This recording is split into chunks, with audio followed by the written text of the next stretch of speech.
ഞങ്ങൾക്കിടയിൽ പച്ചയായി ജീവിച്ചിരിക്കുന്നവനാണല്ലോ ഹാരിസ ബിൻ നുഅമാൻ. നബിയേ ഞങ്ങൾക്കിടയിൽ ഇപ്പോഴും ജീവനോടെ നിലകൊള്ളുന്നതായ വ്യക്തിയാണ്.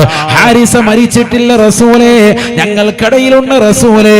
മദീന പള്ളിയുടെ അകത്തളത്തിൽ പ്രവാചകർ സല്ലല്ലാഹു അലൈഹി വസല്ലം തങ്ങൾ സ്വഹാബത്തിനെ മുഴുവനും ഒരുമിച്ച് കൂട്ടിയിട്ട് ഈ സംഭവം വിളമ്പുമ്പോ, ഈ സംഭവം വിവരിക്കുമ്പോ മദീന പള്ളിയുടേതാകുന്ന അകത്തളത്തിൽ നിലകൊള്ളുന്ന സ്വഹാബത്ത് മുത്തുനബിയോട് പറയുന്നു, വഹുവ ഹയ്യുൻ ഫീനാ,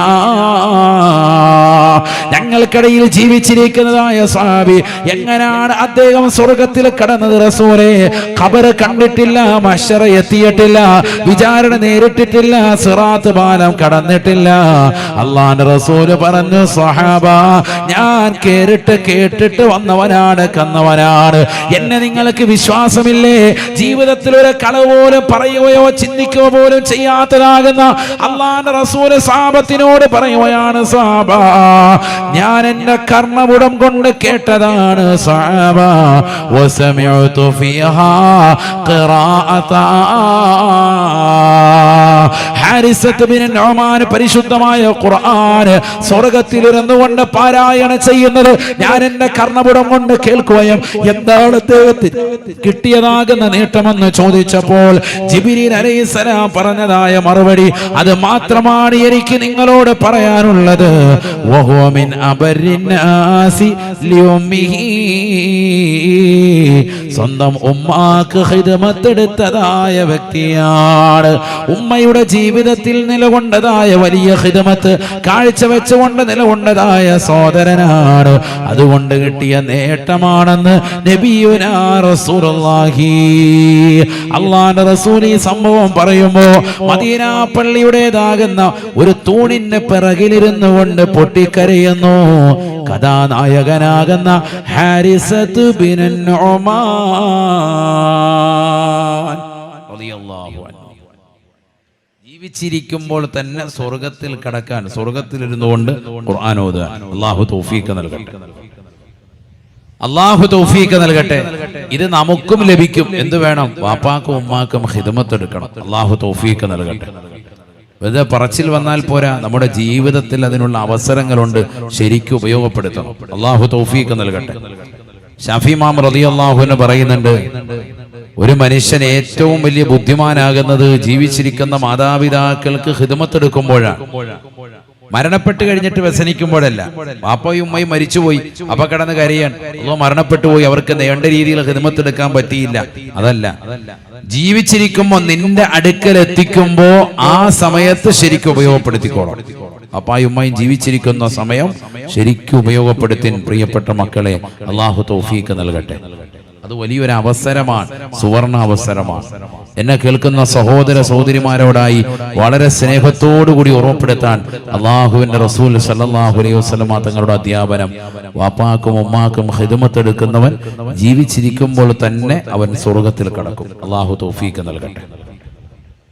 അതിന് ഖബറോ മഹ്ശറോ ഒന്നും വേണ്ട. അള്ളാഹു തൗഫീഖ് നൽകുമാറാവട്ടെ. ഈ ലോകത്തെ ഏറ്റവും വലിയ വിധി അള്ളാഹുവിന്റെ വിധിയാണ്, അവന്റെ കൽപ്പനയാണ്. അതിന്റെ മുകളിൽ മറ്റൊരു വിധികർത്താവില്ല. മനസ്സിലാക്കി. ഈ ദുനിയാവിൽ എന്തെങ്കിലും ഒരു വിഷയമുണ്ടായി, പ്രയാസമുണ്ടായി, ഒരു കേസ് ഫയൽ ചെയ്തു, കോടതി നമ്മൾ സമീപിക്കുന്നു, ജില്ലാ കോടതിയെ സമീപിക്കുന്നു, കേസ് അവിടുന്ന് നമുക്ക് അനുകൂലമല്ല, പ്രതികൂലമാണ്, നമ്മൾ അടുത്ത ഹൈക്കോടതിയിലേക്ക് കേസ് ഫയൽ ചെയ്യും. രക്ഷപ്പെടാനുള്ള മാർഗങ്ങൾ നിരവധിയാണ്. ഹൈക്കോടതിയിലും കേസ് തള്ളപ്പെട്ടു, നമ്മൾ വീണ്ടും സുപ്രീം കോടതിയിലേക്ക് പോകും. സുപ്രീം കോടതിയും തള്ളിയാൽ അവിടെ തന്നെ ഏകാംഗ ബെഞ്ചുണ്ട്, വിശാല ബെഞ്ചുണ്ട്. വീണ്ടും നമ്മൾ കേസ് ഫയൽ ചെയ്യും. അതിന്റെ മുകളിലും ആളുകളുണ്ട്. എന്നാൽ അല്ലാഹു സുബ്ഹാനഹു വ തആല ഒരു വിഷയത്തിൽ ഒരു വിധി പ്രഖ്യാപിച്ചാൽ അതിന്റെ മുകളിൽ വിധി പറയാൻ ലോകത്തൊരു ശക്തിക്കും സാധ്യമല്ല. മനസ്സിലാക്കി. ലോകത്തൊരാൾക്കും സാധ്യമല്ല. അള്ളാഹു ചില മർമ്മപ്രധാനമായ വിധികൾ പുറപ്പെടുവിച്ചു. നമുക്കെല്ലാവർക്കും അറിയാവുന്ന ആയത്താണത്. ബിസ്മില്ലാഹിർ റഹ്മാനിർ റഹീം. وقضى ربك ألا تعبدوا إلا إياه وبالوالدين إحسانا إما يبلغن عندك الكبر أحدهما أو كلاهما فلا تقل لهما أف ولا تنهرهما وقل لهما قولا كريما واخفض لهما جناح الذل من الرحمة وقل رب ارحمهما كما ربياني صغيرا. പരിശുദ്ധമായ ഖുർആനിലൂടെ അല്ലാഹു സുബ്ഹാനഹു വ തആല ചില വിധികൾ നടപ്പിലാക്കുകയാണ്, പഠിപ്പിക്കുകയാണ്. വഖളാ റബ്ബുക അല്ലാ തഅബുദൂ ഇല്ലാ ഇയ്യാ. ഈ ലോകത്തിന്റെ സൃഷ്ടികർത്താവായ ജഗന്നിയന്താവായ പരിപാലകനായ പടച്ച റബ്ബ് അവൻ ചില വിധികൾ ലോകത്ത് നടപ്പിൽ വരുത്തിയത്രേ. ഒന്നാമതായി അവൻ നടത്തിയതാകുന്ന വിധി അല്ലാ തഅബുദൂ ഇല്ലാ ഇയ്യാ. അല്ലാഹുവിനെയല്ലാതെ ലോകത്തൊരു മഖ്ലൂഖിനെയും ആരാധിക്കരുതേ. ആരാധന വേണ്ടത് അല്ലാഹുവിനോട് മാത്രമാണ്. ലോകത്ത് ഒരു സൃഷ്ടികളോടും ആരാധന പാടില്ല. സൃഷ്ടാവായ അല്ലാഹുവിനെ മാത്രമേ നമ്മൾ ആരാധിക്കാവുള്ളൂ. ഇയ്യാക നഅ്ബുദു വഇയ്യാക നസ്തഈൻ. ആദരവും ബഹുമാനവും നമ്മൾ സുന്നികളാകുന്ന ആളുകൾ മറ്റുള്ളവർക്ക് കൂടി വകവെച്ച് നൽകുന്നുണ്ട്, നൽകേണ്ടവരുമാണ്. അമ്പിയാക്കളെ ആദരിക്കണം, ഔലിയാക്കളെ ആദരിക്കണം, മഹാന്മാരെ ആദരിക്കണം, മാതാപിതാക്കളെ ആദരിക്കണം, ബഹുമാനിക്കണം. അത് വേണ്ടതാണ്. അത് ഇസ്ലാമിന്റെ അടിസ്ഥാനവും അത് തന്നെയാണ്. തഅലീമു മാ അല്ലമഹുല്ലാഹ് വ തഹ്ഖീറു മാ ഹഖറഹുല്ലാഹ്. അല്ലാഹു ബഹുമാനിച്ച എല്ലാ വസ്തുക്കളെയും ബഹുമാനിക്കുക. അള്ളാഹു നിന്ദിച്ചിട്ടുള്ള അല്ലെങ്കിൽ നിന്ദിക്കാൻ വേണ്ടി കൽപ്പിച്ചിട്ടുള്ള സകല വസ്തുക്കളെയും നിന്ദിക്കുക. അതാണ് ഇസ്ലാമിന്റെ ബേസിക്, അടിസ്ഥാനപത. അതുകൊണ്ടാണല്ലോ അറിവുള്ളതാകുന്ന ആദം നബി അലൈഹിസ്സലാമിന്റെ മുന്നിൽ സുജൂദ് ചെയ്യാൻ സർവ്വ മലായികത്തുകളോടും അള്ളാഹു സുബ്ഹാനഹു വ തആല കൽപ്പിച്ചതിന്റെ കാരണം അതാണ്. ആദരവും ബഹുമാനവും വകവെച്ച് നൽകേണ്ടവർക്ക് നമ്മൾ നൽകണം. ഉസ്താദുമാരെ ആദരിക്കണം, മുതഅല്ലിമീങ്ങൾക്ക് ആദരവ് നൽകണം, നമ്മളെക്കാൾ മുതിർന്ന ആളുകളെ ബഹുമാനിക്കണം, ആദരിക്കണം, നിർബന്ധമാണ്. അത് ബേസിക്കാൻ ഒരു മോമിനായ മനുഷ്യനെ സംബന്ധിച്ചിടത്തോളം അവിഭാജ്യ ഘടകമാണ്, അത്യന്താപേക്ഷിതമാണ്, ഒഴിച്ചുകൂടാൻ പറ്റാത്തതാണ്, അവന്റെ ജീവിത വിജയത്തിന്റെ നിദാനമാണ്. അള്ളാഹു മനസ്സിലാക്കാൻ തൗഫീഖ് നൽകട്ടെ. നോക്കൂ നിങ്ങൾ, ആദരവും ആരാധനയും രണ്ടും രണ്ടാണ്. നമ്മൾ അള്ളാഹുവിന്റെ ഔലിയാക്കളെ, മഹത്തുക്കളെ, അമ്പിയാക്കളെ ആദരിക്കുകയാണ്, ഒരിക്കലും ആരാധിക്കുകയല്ല. ആരാധന പാടില്ല, ആരാധന നമ്മൾ ചെയ്യുന്നുമില്ല. അതുകൊണ്ടാണ് ഖബർ സിയാറത്ത് ചെയ്യുമ്പോൾ നമ്മുടെ സമുന്നതരായ സമസ്തയുടെ പണ്ഡിതന്മാർ, ഉസ്താദുമാർ നേരത്തെ തന്നെ വ്യക്തമാക്കിയ വസ്തുതയാണ്, സുജൂദ് ചെയ്യരുത്, ഖബറിങ്കൽ സുജൂദ് ചെയ്യരുത്. അത് ആരാധനയുടെ ഭാഗമാണ്. ചില സ്ഥലങ്ങളിൽ ഉത്തരേന്ത്യയിലേക്ക് നമ്മൾ സിയാറത്ത് ചെയ്യുമ്പോൾ ചില ആളുകൾ ചെയ്യുന്നത് കാണാം. അത് കണ്ടിട്ട് നമ്മുടെയും കേരളീയ സമൂഹം, വിവരമുള്ള ആളുകൾ തന്നെ, സ്ത്രീകളും പുരുഷന്മാരും പോയി ഖബറിങ്കൽ പോയി സുജൂദ് ചെയ്യും. പാടില്ല, അത് നിഷിദ്ധമാണ്, അത് ഹറാമാണ്. അള്ളാഹുവിന്റെ മുന്നിൽ മാത്രമേ സാഷ്ടാംഗം ചെയ്യാൻ പറ്റുള്ളൂ. ലാ യസ്ജുദു ലി അഹദിൻ അഹദാ. നബി സല്ലല്ലാഹു അലൈഹി വസല്ലം തങ്ങൾ പറഞ്ഞു, ഒരു സൃഷ്ടി മറ്റൊരു സൃഷ്ടിക്ക് സുജൂദ് ചെയ്യാൻ പാടില്ല.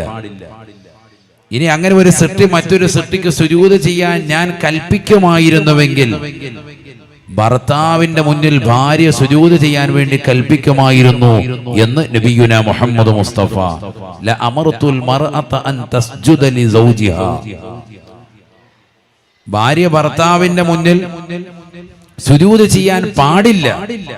അങ്ങനെ കൽപ്പിക്കുമായിരുന്നെങ്കിൽ, ഒരു സൃഷ്ടി മറ്റൊരു സൃഷ്ടിക്ക് സുജൂദ് ചെയ്യാൻ പറയുമായിരുന്നെങ്കിൽ ഭാര്യയോട് ഭർത്താവിന് സുജൂദ് ചെയ്യാൻ ഞാൻ പറഞ്ഞേനെ. അത്രയേറെ കടമകളും കർത്തവ്യങ്ങളും ഭാര്യയ്ക്ക് ഭർത്താവിനോടുണ്ടെന്ന് ഹബീബ് മുഹമ്മദ് മുസ്തഫ. പറഞ്ഞാൽ ബഹുമാന ആദരവുകൾ കൂടുതൽ വകവെച്ചു കൊടുക്കണം എന്നാണ് ആ പറഞ്ഞതിന്റെ അർത്ഥം. ഭാര്യയ്ക്ക് സുജൂദ് ചെയ്യാൻ പാടില്ല. ഇവിടെ എന്തിനാ ഞാനിത് പറഞ്ഞത്? ഒരു സൃഷ്ടി മറ്റൊരു സൃഷ്ടിക്ക് സുജൂദ് ചെയ്യാൻ പാടില്ല. നാമും സൃഷ്ടികളാണ്, അമ്പിയാക്കളും ഔലിയാക്കളും സൃഷ്ടികളാണ്. അവരുടെ മുന്നിൽ സുജൂദ് ചെയ്യാൻ പാടില്ല. വളരെ ശ്രദ്ധിക്കണം നമ്മൾ. അള്ളാഹു മനസ്സിലാക്കാൻ തൗഫീഖ് നൽകട്ടെ.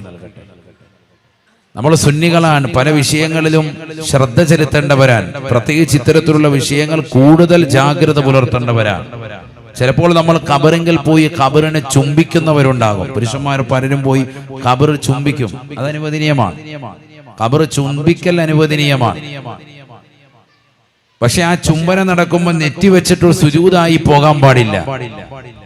ഒരു സുന്നത്തെടുക്കാൻ പോകുമ്പോൾ അല്ലെങ്കിൽ ഒരു അനുവദനീയമായ കാര്യമെടുക്കാൻ പോകുമ്പോൾ അത് നിഷിദ്ധമായതിലേക്ക് പോകരുത്. ഇനി അതല്ല, നമ്മൾ പോയി ചുംബനം കൊടുക്കുകയാണ്, പുറകിൽ നിന്ന് ഒരാൾ നോക്കുമ്പോൾ അയാൾക്കൊരു സുജൂദ് പോലെയായിട്ട് തോന്നുകയാണ് എങ്കിൽ നമ്മളെ വലിയ സംഭവമായിട്ട് കാണുന്ന പുറകിൽ നിൽക്കുന്ന വ്യക്തി തെറ്റിദ്ധരിക്കാതിരിക്കാൻ അത് ഒഴിവാക്കലാണ് നല്ലത് എന്ന് പറഞ്ഞ പണ്ഡിതന്മാരുണ്ട്. മനസ്സിലായില്ലേ? അപ്പൊ ഞാൻ നേരെ പോയി ഒരു ഖബറിന്റെ മുന്നിൽ പോയി ഇങ്ങനെ ചുംബനം നൽകാൻ, എന്റെ പിറകിൽ ഒരാൾ നിൽക്കുന്നുണ്ട്. അപ്പൊ അയാൾ നോക്കിയപ്പോൾ മനസ്സിലായി എന്താണ്, അയാളെ തെറ്റിദ്ധരിച്ചു. എന്ത്? അത് ചിലപ്പോ എന്താകും, സുജൂദ് ചെയ്താണ്, ഉസ്താദ് സുജൂദ് ചെയ്തു. അപ്പൊ അയാൾക്ക് സുജൂദ് ചെയ്യാമെന്നൊരു തെറ്റിദ്ധാരണ മനസ്സിൽ വരികയാണ്. അങ്ങനെ വരുന്ന ഒരു സാഹചര്യമാണെങ്കിൽ അത് ഒഴിവാക്കലാണ് നല്ലത് എന്ന് പറഞ്ഞ പണ്ഡിതന്മാർ വരെയുണ്ട്. സൂക്ഷ്മതയ്ക്ക് വളരെ സംശയാസ്പദമാകുന്ന സാഹചര്യങ്ങൾ അത് ഒഴിവാക്കി പോകലാണ് നല്ലത്. ഞാനിത് പറയുന്നത് എന്തിനാണ്? നമ്മൾ സുന്നികളാണ്, വളരെയേറെ ജാഗ്രത പുലർത്തിക്കൊണ്ട് നമ്മുടെ ജീവിതത്തെ മുന്നോട്ട് കൊണ്ടുപോകണം. അള്ളാഹു തൗഫീഖ് നൽകുമാറാവട്ടെ. അപ്പൊ ആദരവും ആരാധനയും രണ്ടും രണ്ടാണ്. നമ്മൾ അള്ളാഹുവിനെയാണ് ആരാധിക്കുന്നത്. അള്ളാഹു പറയുന്നു, അല്ലാ തഅബുദു ഇല്ലാ ഇയ്യാ, അള്ളാഹുവിനെ അല്ലാതെ വേറൊരു മഖ്ലൂഖിനെയും നിങ്ങൾ ആരാധിക്കരുത്. നമ്മൾ അങ്ങനെ തന്നെയാണ് പോകുന്നത്. അള്ളാഹു നമുക്കൊക്കെ ഈമാൻ സലാമത്താക്കുമാറാവട്ടെ. എന്നിട്ട് അള്ളാഹു പറയാണ്, ശരിക്കും ശ്രദ്ധിക്കണേ, രണ്ടാമതായി അള്ളാഹു പറയുന്നു, കൽപ്പനയാണ്, അള്ളാഹുവിന്റെ വിധിയാണ്. നേരത്തെ സൂചിപ്പിച്ചതുപോലെ ഈ വിധിക്ക് മീതെ, ഇതിന്റെ മുകളിൽ ഒരു വിധി പറയാൻ ലോകത്താർക്കും സാധ്യമല്ല. അള്ളാഹു വിധിച്ചു. നമ്മളിനി എവിടെ പോയിട്ട് ഇതിന്റെ മുകളിൽ ഒരു വിധി ഒന്ന് നടപ്പിലാക്കി കൊണ്ടുവരാൻ പറ്റൂല. ഇത് ചെയ്തേ പറ്റൂ എന്നാണ് പറഞ്ഞതിന്റെ അർത്ഥം. അള്ളാഹുവിനെ ആരാധിച്ചേ പറ്റൂ. രണ്ട്, വബിൽ വാലിദൈനി ഇഹ്സാനാ, മാതാവിനും പിതാവിനും നീ ഗുണം ചെയ്യണേ. നിർബന്ധമാണ്, നിർബന്ധമാണ്. പ്രായാധിക്യമാകുന്ന സമയത്ത് നിന്റെ വാപ്പയോ ഉമ്മയോ രണ്ടു പേരിൽ ഒരാളെയോ രണ്ടാളുകളെയും നീ എത്തിച്ചാലും ഫലാ തഖുൽ ലഹുമാ ഉഫിൻ, അവരോട് മോശമായ ഒരു വാക്ക് പോലും, ചെയ്യുന്ന ഒരു വാക്ക് പോലും പറഞ്ഞുകൊണ്ട് അവരെ ബുദ്ധിമുട്ടിക്കരുതേ. പരിശുദ്ധമായ ഖുർആൻ, ഇമ്മാ യബ്ലുഗന്ന ഇൻദകൽ കിബറ അഹദുഹുമാ ഔ കിലാഹുമാ ഫലാ തഖുൽ ലഹുമാ ഉഫ്. വാപ്പയോ ഉമ്മയോ രണ്ടിൽ ഒരാളെയോ അതല്ല രണ്ടു പേരെയും ഒരുമിച്ച് നിന്റെ അടുക്കൽ എത്തിച്ചാൽ മക്കളെ ശ്രദ്ധിക്കണേ, ശ്രദ്ധിക്കണേ. ഫലാ തഖുൽ ലഹുമാ ഉഫ്, ചെയ്യുന്ന ഒരു വാക്ക് പോലും പറഞ്ഞുകൊണ്ട് അവരെ പ്രയാസപ്പെടുത്തരുതേ എന്ന് പരിശുദ്ധമായ ഖുർആൻ. ഒരു വാക്കുകൊണ്ട് പോലും വാപ്പയും ഉമ്മയും വേദനിപ്പിക്കരുത്, അതാണ് പറഞ്ഞതിന്റെ അർത്ഥം. അല്ലാതെ ചെയ്യുന്ന ഒരു പദം പറയലല്ല. ചിലപ്പോ അത് പറയലുണ്ടാവൂല, അതിനേക്കാൾ മുകളിൽ പറഞ്ഞവരുണ്ടാവും. അള്ളാഹു നമ്മളെ കാക്കുമാറാവട്ടെ, അള്ളാഹു നമ്മളെ കാക്കുമാറാവട്ടെ.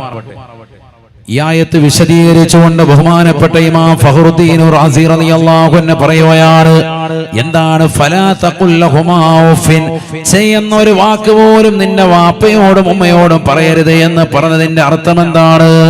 നിന്റെ വാപ്പയോ ഉമ്മയോ രണ്ടുപേരിൽ ഒരാളെയോ സുഖമില്ലാതെ നിന്റെ അടുക്കൽ എത്തിക്കുകയും അവർ കിടക്കുന്നതായ കിടക്കയിൽ കിടന്നുകൊണ്ട് മലമൂത്ര വിസർജനം നടത്തുന്ന വേളയിൽ അവരുടേതാകുന്ന പിൻദ്വാരത്തിലൂടെ മുൻദ്വാരത്തിലൂടെ മാലിന്യങ്ങൾ പുറത്തേക്ക് പുറന്തള്ളപ്പെടുമ്പോ ഒരു ഇടത് കൈയിൽ ഒരു പഴന്തുണി ചുറ്റിക്കൊണ്ട് ആ മാലിന്യം ബെഡിൽ നിന്നൊരു പ്ലേറ്റിലേക്ക് നീ വടിച്ചെടുക്കുന്ന സന്ദർഭത്തിൽ ദിവസങ്ങളായി വയറ്റിൽ കെട്ടിക്കിടക്കുന്ന മാലിന്യം പുറത്തേക്ക് പുറന്തള്ളുമ്പോഴുണ്ടാകുന്ന ദുർഗന്ധത്തിന്റെ നിമിത്തം കാരണം നിന്റെ മുഖമങ്ങാണമെന്ന് ചുളിച്ചു പോയാൽ ചെയ്യുന്ന വാക്കിനേക്കാൾ വലിയ കുറ്റമാണ് നീ ചെയ്തത് എന്ന് ഇമാം ഫഖ്റുദ്ദീൻ റാസി റളിയല്ലാഹു അൻഹു. അല്ലാഹു നമ്മളെ കാക്കുമാറാവട്ടെ. എന്താ പറഞ്ഞത്? സുഖമില്ലാതിരിക്കുന്ന വാപ്പയും ഉമ്മയും നീ ശുശ്രൂഷിക്കാൻ. ഹോം നേഴ്സൊന്നുമില്ല, നീ തന്നെയാണ് നോക്കുന്നത്. കൂലിയെല്ലാം കിട്ടാൻ വേണ്ടി നീ തന്നെ ചെയ്യാൻ, ഒരാളെയും നിർത്തുന്നൊന്നുമില്ല, നീ തന്നെ ഒറ്റയ്ക്ക് ചെയ്യാൻ. അള്ളാഹു തൗഫീഖ് നൽകട്ടെ. വലിയൊരു കൂലി കിട്ടുന്ന കാര്യമാണ്. അങ്ങനെ ഒരു കയ്യുറയൊക്കെ ഇട്ട് മാലിന്യം ഇങ്ങനെ ദിവസങ്ങളായി വയറൊഴിഞ്ഞു കൊടുത്ത് വയറ്റിൽ കെട്ടിക്കിടക്കാൻ പലതും കൊടുത്തു, ഗുളി കൊടുത്തിട്ടൊന്നും പുറത്തു വരുന്നില്ല. അവസാനം കഠിന പരിശ്രമത്തിനൊടുവിൽ 3 ദിവസമായി കഴിച്ച ആഹാരം പുറത്തേക്ക് വരുമ്പോൾ ഉണ്ടാകുന്ന ഒരു ദുർഗന്ധമുണ്ട്, വല്ലാത്തൊരു ദുർഗന്ധമാണ്. ആ ദുർഗന്ധ നിമിത്തമായിട്ട് നീ ആ പ്ലേറ്റിൽ ഇങ്ങനെ വടിച്ച് എടുക്കുമ്പോ, വേസ്റ്റ് ബക്കറ്റിലേക്ക് വടിച്ചെടുക്കുമ്പോ ദുർഗന്ധം കാരണമായിട്ട് നിന്റെ മുഖമൊന്ന് ജസ്റ്റ് ഒന്ന് ചുളിച്ചുപോയി. ഇന്നിങ്ങനെ വന്നു പോയാൽ തന്നെ വാപ്പയോടും ഉമ്മയോടും കാണിച്ച ഏറ്റവും വലിയ ക്രൂരതയാണ്, ഈ വലിയ കുറ്റകൃത്യം ചെയ്തവനാണെന്ന് ഇമാം ഫഖറുദ്ദീൻ റാസി റളിയല്ലാഹു അൻഹു. അല്ലാഹു നമ്മളെ കാക്കുമാറാവട്ടെ. അതൊക്കെ ഭയങ്കര വാക്കാണ് പറഞ്ഞത്. അങ്ങനെ വെച്ച് നോക്കുമ്പോൾ നമ്മളൊക്കെ എത്രമാത്രം മോശപ്പെട്ട വാക്കുകൾ അവരോട് പറഞ്ഞവരാണ്. ഈ ഇരിക്കുന്ന ഓരോരുത്തരും, ഞാനടക്കം നമ്മൾ ഓരോരുത്തരും എത്രയെത്ര വാക്കുകൾ പറഞ്ഞു പോയിട്ടുണ്ട്. അള്ളാഹു പുറത്തു നൽകി അനുഗ്രഹിക്കട്ടെ. അനാവശ്യ വാക്കുകൾ സംസാരിച്ചവരില്ലേ? ഖുർആൻ പറയുന്നു, ഫലാ തഖുൽ ലഹുമാ ഉഫ്, ഛേ എന്നൊരു വാക്ക് പോലും പറയരുതെന്ന് പറഞ്ഞാൽ അതിന്റെ അർത്ഥം ഇതാണ്. സുബ്ഹാനല്ലാഹ്. ഒരു വാക്കുകൊണ്ട് പോലും വാപ്പയും ഉമ്മയും നോവിക്കാൻ പാടില്ല എന്നാണ് പറഞ്ഞതിന്റെ അർത്ഥം. 2002 മുതൽ 2007 വരെ ഇന്ത്യയെ നയിച്ചിരുന്നതായ വലിയ സമുന്നതനായ വ്യക്തിത്വമായിരുന്നു, ഇന്ത്യൻ പ്രസിഡന്റ് ആയിരുന്നു. നമുക്കെല്ലാവർക്കും അറിയാം, ഡോക്ടർ APJ അബ്ദുൽ കലാം.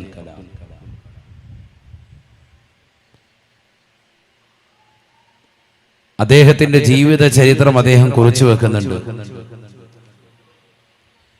തമിഴ്നാട്ടിലെ രാമേശ്വരം എന്ന് പറയുന്നതാകുന്ന പ്രദേശം, ഒരു ചെറിയ കുഗ്രാമത്തിലാണ് അദ്ദേഹം ജനിച്ചത്. വാപ്പയുടെ പേര് സൈനുൽ ആബിദീൻ, ഉമ്മയുടെ പേര് ആഷിയ ഉമ്മ. അദ്ദേഹം എഴുതുകയാണ്, വളരെ ദാരിദ്ര്യം, നമ്മളിൽ പലരും ഉള്ളതുപോലെ തന്നെ വളരെ ദാരിദ്ര്യവും പ്രയാസത്തിലുമാണ് ജീവിതം മുന്നോട്ട് പോകുന്നത്. അദ്ദേഹം പറയുന്നു, എനിക്ക് ചെറിയ പ്രായം, 13 വയസ്സെത്തിയ സമയം, 9ാം ക്ലാസ്സിൽ പഠിക്കുന്നതാകുന്ന സമയവും സന്ദർഭവും എത്തിയപ്പോൾ തന്നെ പത്രമിടാൻ വേണ്ടി ഞാൻ ഉദ്ദേശിച്ചു. ഒരു സൈക്കിളിൽ എല്ലാ ദിവസവും പോയി പത്രമിട്ട് കിട്ടുന്നതാകുന്ന കാശ് കൊണ്ടാണ് പിന്നെ ഞാൻ എൻ്റെ വിദ്യാഭ്യാസം മുന്നോട്ട് കൊണ്ടുപോയത്. അതിൽ നിന്ന് അല്പം പൈസ കൊണ്ടുവന്ന് ഉമ്മയുടെ കൈവശം ഏൽപ്പിക്കും. അങ്ങനെ വീട്ടിലെ കാര്യങ്ങൾ മുന്നോട്ട് പോവാൻ വളരെ ദാരിദ്ര്യത്തിൽ അമർന്നു നിൽക്കുന്ന സമയം, പട്ടിണിയാണ് ഞങ്ങളുടെ മുഖമുദ്ര. ഒരു ദിവസം അത്താഴ സമയം രാത്രിയിൽ ഭക്ഷണം കഴിക്കാൻ വേണ്ടി നിലകൊള്ളുമ്പോൾ വീട്ടിൽ കഴിക്കാനുള്ളത് ചപ്പാത്തിയും പട്ടാണിക്കടലയുമാണ്. എനിക്കും വാപ്പയ്ക്കും കൊണ്ടുവന്ന് ചപ്പാത്തിയും പട്ടാണിക്കടലയും ഉമ്മ നൽകി. ഞാനും വാപ്പയും ഒരുമിച്ചിരുന്നാണ് എല്ലാ ദിവസവും ഭക്ഷണം കഴിക്കാറുള്ളത്. ചപ്പാത്തി ഇങ്ങനെ മുറിച്ചെടുത്തു, പട്ടാണിക്കടലയിൽ മുക്കി ഞാൻ എൻ്റെ വായിലേക്ക് വെച്ചതേയുള്ളൂ. ഞാൻ വേഗം തുപ്പിക്കളഞ്ഞു. അതികഠിനമായ ഉപ്പാണ്. ശക്തിയായ ഉപ്പ് കാരണം എനിക്കത് കഴിക്കാൻ സാധിച്ചില്ല. ഞാൻ വേഗം കാർക്കിച്ച് തുപ്പിയിട്ട് ഉമ്മയോട് വല്ലാതെ ദേഷ്യപ്പെട്ടുകൊണ്ട് ചോദിച്ചു, ഉമ്മ എന്താണ് ഈ കറി? കറിക്ക് ഭയങ്കര ഉപ്പാണല്ലോ. സ്വാഭാവികമായിട്ട് നമ്മുടെയൊക്കെ വീട്ടിലുകളിൽ ഉയരുന്ന ഒരു ശബ്ദം ആ വീട്ടിലെ മലയൊലി കൊണ്ടു. ഞാൻ നോക്കുമ്പോൾ വാപ്പ ഒന്നും ശ്രദ്ധിക്കാതെ കുനിഞ്ഞിരുന്നിട്ട് ചപ്പാത്തി ഇങ്ങനെ മുക്കുന്നു, കറിയിൽ മുക്കുന്നു, റാഹത്തായി കഴിക്കുന്നു. എന്റെ ഈ ചോദ്യമോ അതിന്റെ ഉത്തരമോ ഒന്നും നൽകാൻ ഉമ്മയും കൂസാകുന്നില്ല, വാപ്പയും മൈൻഡ് ചെയ്യുന്നില്ല. ഉമ്മ വല്ലാതെ പേടിച്ചകത്ത് നിൽപ്പുണ്ട്. ഞാൻ വീണ്ടും ഒച്ചത്തിൽ ചോദിച്ചു, എന്താ ഉമ്മ? കറിക്ക് ഭയങ്കര ഉപ്പാണല്ലോ, നിങ്ങൾ എന്താണ് ഇത് ശ്രദ്ധിക്കാതൊക്കെ വെക്കുന്നത്? കലാമ പറയുന്നു, അങ്ങനെ ചോദിക്കാൻ ഒരു കാരണം കൂടിയുണ്ട്. കാരണം ഞാനും കൂടി സമ്പാദിച്ചിട്ടാണ് ഇപ്പോ ഈ ചപ്പാത്തിയും ഈ പട്ടാണിക്കടലയും ഒക്കെ തീന്മേശയിലേക്ക് വന്നത്. ഞാൻ എൻ്റെ പ്രിയപ്പെട്ട മലപ്പുറം ജില്ലയിലെ പുകയൂരിൽ ഒരുമിച്ച് കൂടിയ മുസ്ലിം സഹോദരങ്ങളോട്, ഉപ്പമാരോട് ഉമ്മമാരോട് സ്നേഹത്തോടുകൂടി പറയുന്നു, നമ്മളിൽ പലരുടെയും ആശ മക്കൾ വലുതായി അവരുടെ സമ്പാദ്യം കൊണ്ട് കഴിയാനാണ് എങ്കിൽ അത് ഇക്കാലഘട്ടത്തിൽ ഒരിക്കലും ആഗ്രഹിക്കരുത്.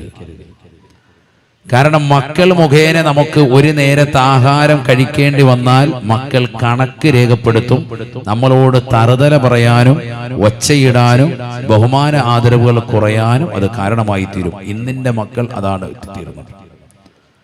കലാമു പറയുന്നു, അന്ന് എനിക്ക് 13 വയസ്സാണ്. ഞാൻ എൻ്റെ പ്രിയപ്പെട്ട ഉമ്മയോട് വല്ലാതെ ദേഷ്യപ്പെട്ടു. രണ്ടാമത്തെ പ്രാവശ്യവും ശബ്ദിച്ചപ്പോൾ എൻ്റെ വാപ്പ എന്നോട് പറഞ്ഞു, മിണ്ടാതെ കത്താതെ, തമിഴ്നാട് ഭാഷയാണ്, കത്താതെ അടങ്ങിയിരിക്കും. ഞാൻ പിന്നെ അനങ്ങിയില്ല, മിണ്ടാതിരുന്നു. കലാം പറയും, ഞാൻ നോക്കുമ്പോ എൻ്റെ വാപ്പ നല്ല റായത്തായി കഴിക്കുന്നുണ്ട്, ഒരു പ്രശ്നമില്ലാത്തതുപോലെ. അപ്പൊ ഞാൻ മനസ്സിലാക്കി, വാപ്പയുടെ ചപ്പാത്തിക്ക് അല്ലെങ്കിൽ കറിക്കൊന്നും പ്രശ്നം ഉണ്ടാവൂല, അതായിരിക്കും വാപ്പാക്ക് സ്പെഷ്യലായിരിക്കും. നമുക്കാണ് ഇടങ്ങേറ് പിടിക്കാൻ നല്ല ഉപ്പുള്ളത് എന്ന് മനസ്സിലാക്കി ഞാൻ വതുക്കെ വാപ്പയുടെ ഒരു ചപ്പാത്തിയുടെ ഒരു ഭാഗം കീറിയെടുത്ത് നോക്കിയപ്പോ നല്ല ഉപ്പുണ്ട്. ഇനി കറിക്കാണെന്നറിയാൻ വേണ്ടി വാപ്പയുടെ കറിയിൽ തന്നെ നോക്കി, അപ്പോഴും അതിനേക്കാൾ ഉപ്പാണ്. അപ്പൊ എനിക്ക് മനസ്സിലായി, സെയിം ഹാലാണ്, എന്നെ പോലെയുള്ള അവസ്ഥ തന്നെയാണ് വാപ്പാക്കും. വാപ്പ പിന്നെ അടങ്ങാതിരിക്കുന്ന അങ്ങനെയാണല്ലോ. ചില സമയത്ത് വാപ്പമാര് വളരെ സന്തോഷകരമായ ജീവിതം നയിക്കുന്ന അവസ്ഥയിലേക്ക് അവർ എത്തിപ്പെടും, ഒച്ചപ്പാടൊന്നും ഉണ്ടാക്കൂല. സാധാരണ രീതിയിൽ വാപ്പമാരൻ എന്ത് ചെയ്യല്, മക്കളോടൊപ്പം ചേർന്ന് നിന്നിട്ട് പറയും, ശരിയാണല്ലോ ഭയങ്കര ഉപ്പ്, അല്ലെ തന്നെ നിന്നെ കെട്ടിക്കൊണ്ട് വന്നപ്പോഴേ തുടങ്ങിയതാണ് ഈ ഉപ്പിന്റെ പരിപാടി എന്ന് പറഞ്ഞ് വേണേ ഒച്ചപ്പാടും ബഹളവും ഉണ്ടാക്കി അവിടെ ആകെ ഒരു നീരസം ഉണ്ടാക്കാറുണ്ട്. പക്ഷെ ഇവിടെ വാപ്പ സപ്പോർട്ട് ചെയ്യുന്നില്ല. കലാം പറയുന്നു, ഞാൻ ഒറ്റപ്പെടുകയാണ്. ഞാൻ പിന്നെ ഒന്നും വേണ്ടിയില്ല. ഞാൻ ഉമ്മയെ സന്തോഷിപ്പിക്കാൻ വേണ്ടി ഒരു ചപ്പാത്തി കൂടി എക്സ്ട്രാ വാങ്ങിച്ച്, 2 ചപ്പാത്തി ഞാൻ ആകെ ഇട്ടത്, ഒരെണ്ണം കൂടി വാങ്ങിച്ച് ഉമ്മയെ ഒന്ന് സന്തോഷിപ്പിച്ചോട്ടെ, പ്രശ്നമൊന്നും ഇല്ലാന്ന് അറിയിക്കാൻ ഒരെണ്ണം കൂടി വാങ്ങിച്ചിട്ട് ആ ഉപ്പുള്ള ചപ്പാത്തിയും പട്ടാണിക്കടലയും കൂട്ടി ഭക്ഷണം കഴിച്ചു. അന്ന് 13 വയസ്സുള്ള ഞാനാണ് വീട്ടിലെ പാത്രങ്ങളെല്ലാം കഴുകുന്നത്. അദ്ദേഹം പറയാൻ, ഇരിക്കുന്ന ആരെങ്കിലും അങ്ങനെ ചെയ്യാറുണ്ടോ? നമുക്കിടയിലുണ്ടല്ലോ 10 വയസ്സും 15 വയസ്സും 20 വയസ്സും 25 വയസ്സുള്ളവരൊക്കെ.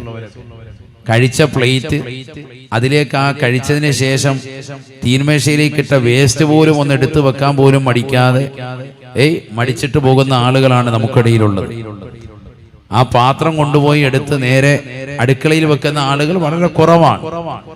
അതിനുശേഷം വീണ്ടും കഴുകി വെക്കുന്നവർ വളരെ കുറവാണ്.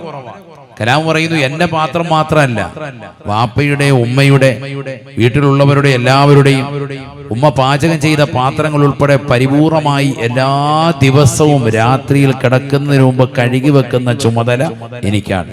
ചെറുപ്പം മുതലേ എന്റെ ശീലമാണ്. അങ്ങനെ എല്ലാ പാത്രങ്ങളും ഞാൻ കഴുകി വൃത്തിയാക്കി ഉറങ്ങാൻ വേണ്ടി പോകുമ്പോൾ വാപ്പ കട്ടില് നല്ലതുപോലെ വിരിപ്പൊക്കെ തട്ടിക്കുടഞ്ഞിട്ട് ഉറങ്ങാനുള്ള പരിപാടിയിലാണ്. ഞാൻ വാപ്പയുടെ റൂമിലേക്ക് കയറി ചെന്നു. വാപ്പയോട് ചോദിച്ചു, വാപ്പ കറിക്ക് നല്ല ഉപ്പായിരുന്നല്ലോ, പിന്നെന്താണ് നിങ്ങൾ ഒന്നും മിണ്ടാതിരുന്നത്? ചപ്പാത്തിക്കും കറിക്കും ഒക്കെ നല്ല ഉപ്പുണ്ടായിരുന്നു, നിങ്ങൾ എന്താ ഒന്നും പ്രതികരിക്കാതിരുന്നത്? വാപ്പ ഒന്നും മിണ്ടുന്നില്ല. ഞാൻ വീണ്ടും അല്പം ശബ്ദം കൂടി ഉയർത്തി ചോദിച്ചു, എന്താ വാപ്പ, എന്ത് പറ്റി? കറിക്ക് നല്ല ഉപ്പുണ്ടായിരുന്നല്ല, പിന്നെ എന്തുകൊണ്ട് നിങ്ങൾ അത് മിണ്ടാതിരുന്നു? ഒരു പ്രയാസപ്പെടുത്തുന്ന ഒരു വർത്തമാനം പോലും പറഞ്ഞില്ലല്ലോ, ഇവൻ പറഞ്ഞത് ശരിയാണെന്ന് പോലും പറഞ്ഞില്ല. എനിക്കത് വല്ലാത്ത വിഷമം ഉണ്ടാക്കി എന്ന് പറഞ്ഞപ്പോ കലാം പറയുന്നു, വാപ്പ കട്ടിൽമേൽ ഇരുന്നു, എന്നെ കട്ടിൽമേൽ ചേർത്ത് പിടിച്ചു, എന്റെ തോളത്തേക്ക് ഇങ്ങനെ കൈയിട്ട് വാപ്പയുടെ നെഞ്ചോട് ചേർത്ത് പിടിച്ചിട്ട് പറഞ്ഞു, സൈനുൽ ആബിദീൻ എന്നെ പ്രിയപ്പെട്ട ഉപ്പ. കലാം അദ്ദേഹത്തിന്റെ ആത്മകഥയിൽ രേഖപ്പെടുത്തുകയാണ്, പൊന്നുമോനെ, ഈ വീടിന്റെ വിളക്ക് മാടമാണ് നിന്റെ പ്രിയപ്പെട്ട ഉമ്മ ആസിയ ഉമ്മ. രാവിലെ നീ 5:30 മണിക്ക് പത്രമിടാൻ വേണ്ടി എഴുന്നേൽക്കുന്നതിന് 1 മണിക്കൂർ മുമ്പ് തന്നെ എഴുന്നേറ്റ് 4 മണിക്ക് എഴുന്നേറ്റ് വീടിന്റെ വിളക്ക് തെളിക്കുന്നത് അവളാണ്.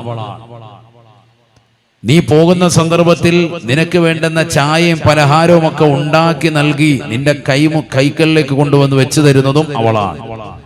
ഇന്ന് വരെ ഒരു തടസ്സമുണ്ടായിട്ടില്ല. ഇന്ന് വരെ ഒരു കറിക്കോ ഇന്ന് വരെ ഒരു സാധനത്തിനോ ഒരല്പം ഉപ്പോ എരിവോ വിഷയങ്ങളോ ഇതുവരെ ഉണ്ടായിട്ടില്ല. പകല് മുഴുവനും ജോലി തിരക്കുകളിലും പ്രയാസങ്ങളിലും അകപ്പെട്ട് രാവിലത്തെ ഭക്ഷണം കഴിയുമ്പോൾ ഉച്ചക്കത്തെ ഭക്ഷണം, ഉച്ചക്കത്തത് കഴിയുമ്പോൾ രാത്രിയിലത്തെ ഭക്ഷണം, ഇങ്ങനെ അടുക്കളയിൽ തന്നെ നീറുന്ന പുകയുടെ മണവും ശ്വസിച്ച് അതികഠിനമാകുന്ന ചൂടിൽ വിയർപ്പിൽ മുങ്ങിക്കുളിച്ച് നിലകൊള്ളുന്ന പ്രിയപ്പെട്ട മാതാവ്, ആ പ്രിയപ്പെട്ട ഉമ്മാക്ക് കയ്യബദ്ധം പറ്റിയിട്ട് ഒരുപക്ഷെ രണ്ടാമതും അല്പം ഒരു ഉപ്പ് പോയിട്ടിട്ടുണ്ടാവും. ഒരു വട്ടം ഇട്ടത് മറന്നിട്ടുണ്ടാവാം, രണ്ടാമതും ഇട്ടിട്ടുണ്ടാകാം.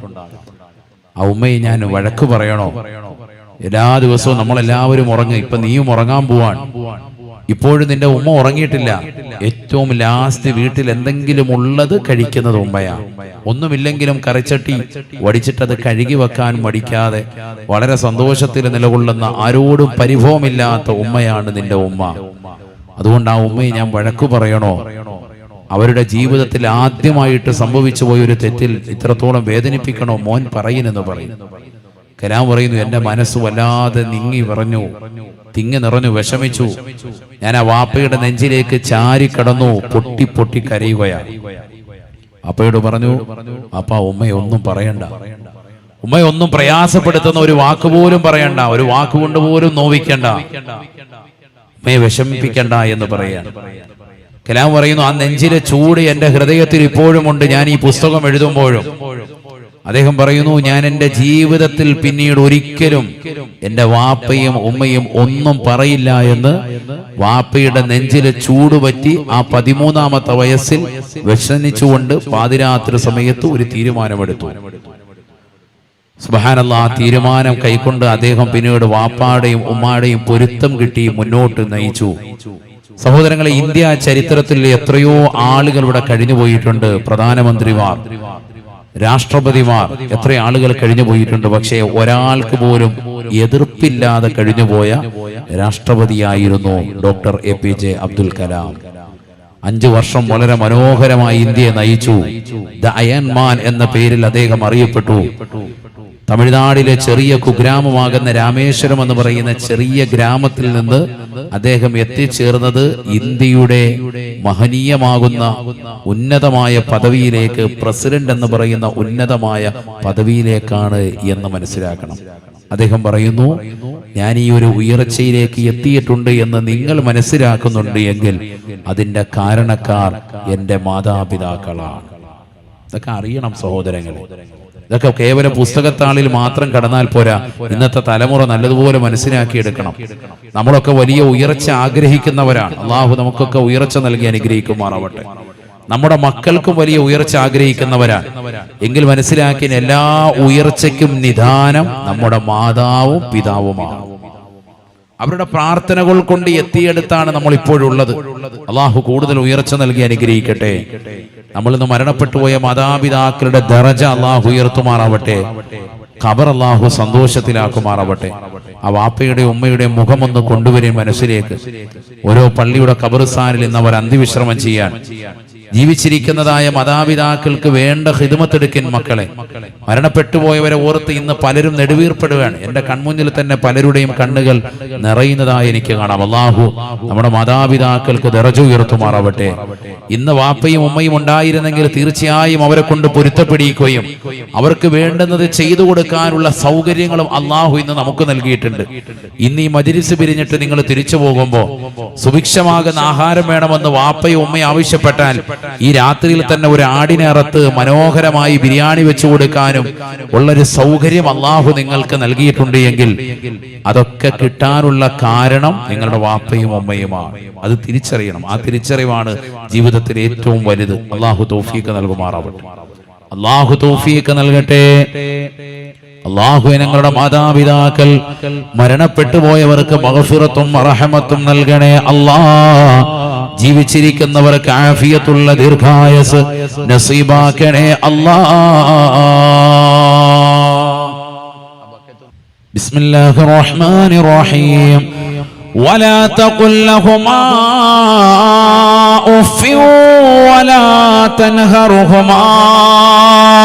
പരിശുദ്ധമായ ഖുർആനിലൂടെ അല്ലാഹു സുബ്ഹാനഹു വ തആല ഓർമ്മപ്പെടുത്തുകയാണ്, മാതാവിനെയും പിതാവിനെയും നിന്റെ അടുക്കൽ എത്തിച്ചാൽ വളരെ സ്നേഹത്തോടുകൂടി അവരോട് പെരുമാറണേ.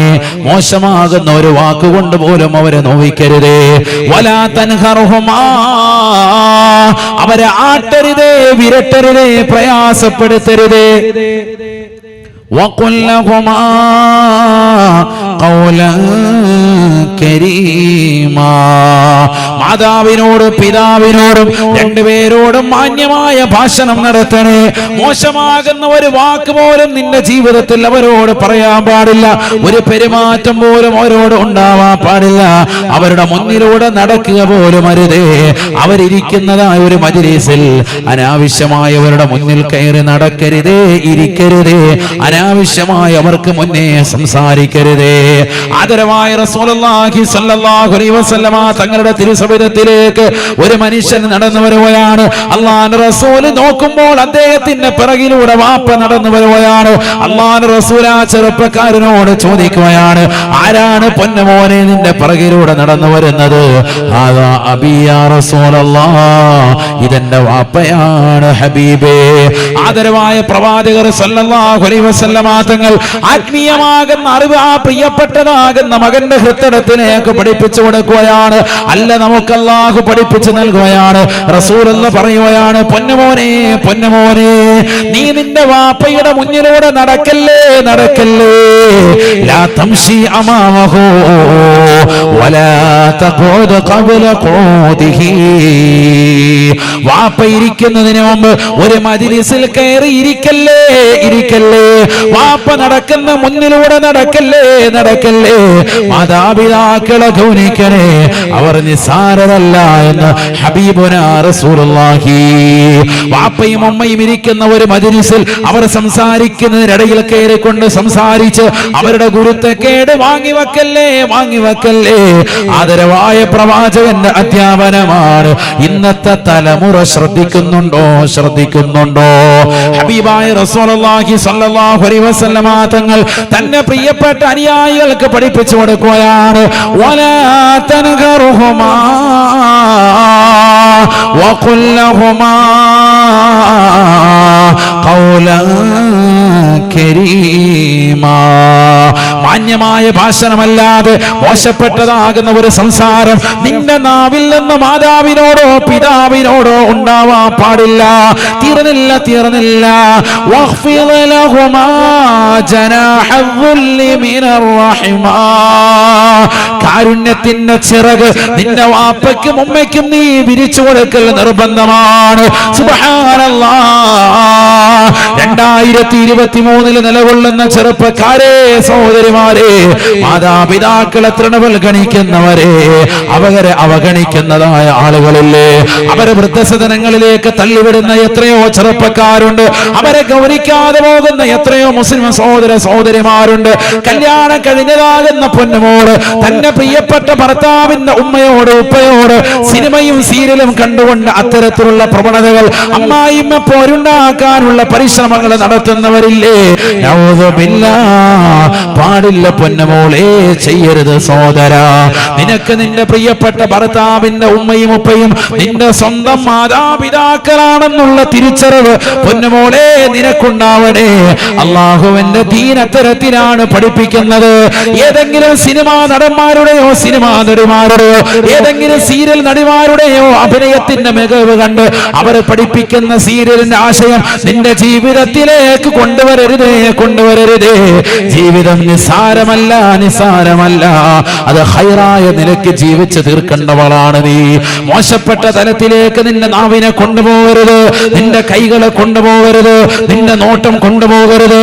ഒരു നോട്ടം കൊണ്ടുപോലും മാതാവിനെയും പിതാവിനെയും നീ വേദനിപ്പിക്കരുതേ. പരിശുദ്ധ പ്രവാചകന്റെ അധ്യാപനമാണ് അധ്യാപനമാണ്. വഖ്ഫിദ് ലഹുമാ ജനാഹദ്ദുല്ലി മിനർ റഹ്മാ. കാരുണ്യത്തിന്റെ ചിറക് മാതാവിനും പിതാവിനും നീ വിരിച്ചു കൊടുക്കണേ. ഈ ആയത്ത് വിശദീകരിച്ചുകൊണ്ട് ഖുർആൻ വ്യാഖ്യാതാക്കൾ രേഖപ്പെടുത്തുകയാണ്, മുഫസ്സിരീങ്ങൾ പറയുകയാണ്, അഥവാ ഒരു യജമാനന്റെ കീഴിൽ ജോലി ചെയ്യുന്ന ഒരടിമയെ പോലെ വിനയത്തോടുകൂടി നീ നിലകൊള്ളണേ വാപ്പയുടെയും ഉമ്മയുടെയും മുന്നിലെന്ന് പരിശുദ്ധ ഹബീബ് മുഹമ്മദ് മുസ്തഫ. എത്രമാത്രം മനോഹരമായ വിശദീകരണമാണ് നൽകുന്നത്. വലിയ തൊഴിലാളിയായ പരുക്കനായ യജമാനന്റെ കീഴിൽ ജോലി ചെയ്യുന്ന കീഴിൽ ചെയ്യുന്നതായ തൊഴിലാളി ഒരു പാവപ്പെട്ട ദാസനില്ലയോ അടിമയില്ലയോ അവനെ പോലെ വിനയത്തോടു കൂടി വേണം വാപ്പയോടും ഉമ്മയോടും പെരുമാറാൻ, അവരുടെ മുന്നിൽ നിലകൊള്ളാൻ, അവരോട് സംസാരിക്കാനെന്ന് ഇമാമിങ്ങൾ രേഖപ്പെടുത്തുകയാണ്. തീർന്നില്ല. അഞ്ചാമതായി ഖുർആൻ നിനക്ക് നൽകുന്ന പ്രഖ്യാപനം പടച്ച റബ്ബിന്റെ വിധിയാണ്, അല്ലാഹുവിന്റെ വിധിയാണ്. നിന്റെ സംരക്ഷകനായ സർവാധിപതിയായ സർവലോക സൃഷ്ടിപ്പിന് സംഹാരകർത്താവായ ഈ ലോകത്തുള്ള സർവ്വജീവജാലങ്ങൾക്കും ആഹാരം നൽകുന്നവനായ അല്ലാഹു സുബ്ഹാനഹു വ തആല വിധിച്ചതാകുന്ന വിധിയാണ്. ഈ വിധിക്ക് മീതെ ഒരു വിധി പറയാൻ ലോകത്ത് ഒരു ജഡ്ജിയില്ല, ലോകത്തൊരു സൃഷ്ടിക്കും സാധ്യമല്ല. കാരണം സൃഷ്ടാവായ അല്ലാഹുവിന്റെ വിധിയാണ്, അത് കൽപ്പനയാണ്, ശാസനയാണ്, അത് ജീവിതത്തിൽ കൊണ്ടു നടത്തൽ നിർബന്ധമാണ്. വാപ്പയ്ക്കും ഉമ്മയ്ക്കും നീ ദുആ ചെയ്തുകൊണ്ട് നിലകൊള്ളണേ. വഖുർ റബ്ബി റഹ്മഹുമാ കമാ റബ്ബയാനി സഗീറാ. മാതാവിനും പിതാവിനും വേണ്ടി ഗുണം ചെയ്യണേ, അവർക്ക് വേണ്ടി ഖിദ്മത്ത് എടുക്കണേ എന്ന് പറയുക മാത്രമല്ല, 5 വഖത്ത് നമസ്കാരങ്ങൾക്ക് പിന്നിലും നീ മാതാവിനും പിതാവിനും ഗുണം ചെയ്യണേ, അവർക്ക് നന്മയ്ക്ക് വേണ്ടി പ്രാർത്ഥിക്കണേ. അല്ലാഹുവേ, ചെറുപ്പത്തിൽ എന്നെ പരിപാലിച്ചതിന് വേണ്ടി അവർക്ക് അനുകൂലമായ നിലയിലുള്ള പരിപാലനം നീ നൽകണേ അല്ലാ. അവർക്ക് ഖൈറ് കൊടുക്കണേ അല്ലാ, അവർക്ക് കരുണ ചൊരിയണേ നാഥാ എന്ന് മക്കള് ദുആ ചെയ്തുകൊണ്ട് നിലകൊള്ളണേ എന്ന് പരിശുദ്ധമായ ഖുർആൻ. ആരാണ് മുസ്ലിമേ ഈ കൽപ്പന ശ്രദ്ധിക്കുന്നത്? ഏത് സഹോദരനാണ് ഈ കൽപ്പനകൾ ശ്രദ്ധിച്ചിട്ടുള്ളത്? പ്രിയപ്പെട്ട പുകയൂർ ഒരുമിച്ച് കൂടിയ മുസ്ലിമേ, മുസ്ലിമത്തേ, മാതാപിതാക്കളെ ശാസിച്ചവരില്ലേ, അവരെ തൃണവൽഗണിച്ചവരില്ലേ, വാപ്പയോട് ശാസനയുടെ മുറകൾ പറഞ്ഞവരില്ലേ, ഭർത്താവിന്റെ വാപ്പ കിടന്ന് മൂത്രമൊഴിച്ചതിന്റെ പേരിൽ ആ ഭർത്താവിന്റെ ഉപ്പയോട് മോശമാകുന്ന വർത്തമാനം പറഞ്ഞ മരുമക്കളില്ലേ, വീടിന്റെ പുറത്തിറക്കി നിർത്തിയവരില്ലേ, സ്വന്തം ഉമ്മയെന്ന് കാണുന്നത് പോലെ ഭർത്താവിന്റെ ഉമ്മയെ കാണേണ്ടതിന് പകരം ആ മാതാവിനോട് തട്ടിക്കയറി സംസാരിച്ചവരില്ലേ, മോശപ്പെട്ട ചീത്തയുടെ വാക്കുകൾ പറഞ്ഞവരില്ലേ, എന്റെ ഭർത്താവ് കൊണ്ടുവരുന്ന ഭക്ഷണമല്ലേ നിങ്ങളെ കഴിക്കുന്നതെന്ന് പറഞ്ഞ് ഉമ്മയെ കുറ്റപ്പെടുത്തിക്കൊണ്ട് സംസാരിച്ച മക്കളില്ലേ? നഊദു ബില്ലാഹ്. അല്ല പറയുന്ന ഒരു മോശമാകുന്ന വർത്തമാനം പറയരുതെന്ന് മാത്രമല്ല, കാരുണ്യത്തിന്റെ ചിറകുകൾ വിരിച്ചു കൊടുക്കുകയും അവർക്ക് എപ്പോഴും ഖിദ്മത്തെടുത്ത് നിലകൊള്ളുകയും അവർക്ക് വേണ്ടി പ്രാർത്ഥിച്ചുകൊണ്ട് നിലകൊള്ളുകയും ചെയ്യണേ. അപ്പോഴാണ് യഥാർത്ഥ മുഅ്മിനാകുക, റബ്ബിന്റെ കൽപ്പനകളെ ശിരസാവഹിച്ചവനാകുക എന്ന് പരിശുദ്ധമായ ഖുർആൻ. എത്രയെത്ര ആളുകളാണ് മാതാപിതാക്കളെ തൃണവൽഗണിച്ചു പോയവർ. ഈ കൊച്ചു കേരളത്തിൽ 728 വൃദ്ധസദനങ്ങളുണ്ടത്രേ. നഊദു ബില്ലാഹ്. ഇന്ത്യ രാജ്യത്ത് 728 വൃദ്ധസദനങ്ങളാണ് ടോട്ടലായിട്ടുള്ളത്. അതിൽ തന്നെ 565 വൃദ്ധസദനങ്ങൾ നിലകൊള്ളുന്നതും ഈ കൊച്ചു കേരളത്തിലാണ്. നഊദു ബില്ലാഹ്. എന്താണ് വൃദ്ധസദനങ്ങൾ? മാതാപിതാക്കളെ കൊണ്ടുപോയി ചേർക്കുകയാണ്. LKG കുട്ടികളെ സ്കൂളിലേക്ക് ചേർക്കുന്നത് പോലെ മാതാപിതാക്കളെ മക്കള് കൊണ്ടുപോയി അഴിച്ചു വിടുകയാണ്, അവരെ കൊണ്ടുപോയി ചേർക്കുകയാണ്. അങ്ങനത്തെ വൃദ്ധസദനങ്ങൾ ആർക്കും വേണ്ടാത്ത 10,500 പരം മാതാപിതാക്കൾ ഈ കൊച്ചു കേരളത്തിൽ കാസർഗോഡ് മുതൽ കന്യാകുമാരി വരെയുള്ള ഭാഗങ്ങളിലായി 565 വൃദ്ധസദനങ്ങളിലായി കെട്ടിക്കിടക്കുകയാണ്. ഇന്ത്യയിൽ ടോട്ടലായി 728 വൃദ്ധസദനങ്ങളാണുള്ളതെങ്കിൽ അതിൽ തന്നെ 565 നിലകൊള്ളുന്നത് സംസ്കാരത്തിന്റെ സമുന്നതമായ പദവി അലങ്കരിക്കുന്നവരെന്ന് അവകാശപ്പെടുന്ന ഈ കൊച്ചു കേരളത്തിലേതാകുന്ന ആളുകളാണെന്ന് പറയുമ്പോ, വിദ്യാഭ്യാസ വിദഗ്ധരെന്ന് അവകാശപ്പെടുന്ന ഈ കേരളത്തിലെ മക്കളാണ് എന്ന് പറയുമ്പോ, എത്രയോ മോശപ്പെട്ട അവസ്ഥയിലേക്ക് നമ്മുടെ തലമുറകൾ മാറിയിരിക്കുന്നു. 728 വൃദ്ധസദനങ്ങളാണ് ഇന്ത്യയിൽ ടോട്ടലായിട്ടുള്ളത്. അതിൽ 565 എവിടെയാണ്? കേരളത്തിൽ. അല്ലാഹു നമ്മളെ കാക്കട്ടെ. ഓരോ ജില്ലയ്ക്കും അഭിമാനിക്കാം, 30-40 വീതമുണ്ട്. അല്ലാഹു നമ്മളെ കാക്കട്ടെ. അപ്പായും ഉമ്മയും കൊണ്ട് ചേർക്കാൻ പറയുന്നില്ല, ഇവിടെ അടുത്ത സ്ഥലങ്ങളുണ്ട്, പറയാൻ പേടിയാണ്. കാരണം രാവിലെ വാപ്പായെ കൊണ്ട് അവിടെ കൊണ്ടേ ആക്കും. അങ്ങനത്തെ കൗമാണ്. അള്ളാഹു നമ്മളെ കാക്കട്ടെ. ഇവിടെയല്ല കേട്ടോ, വേറെ ആൾക്കാർ. അള്ളാഹു നമ്മളെ സാലിഹ്യങ്ങൾ ചേർക്കട്ടെ.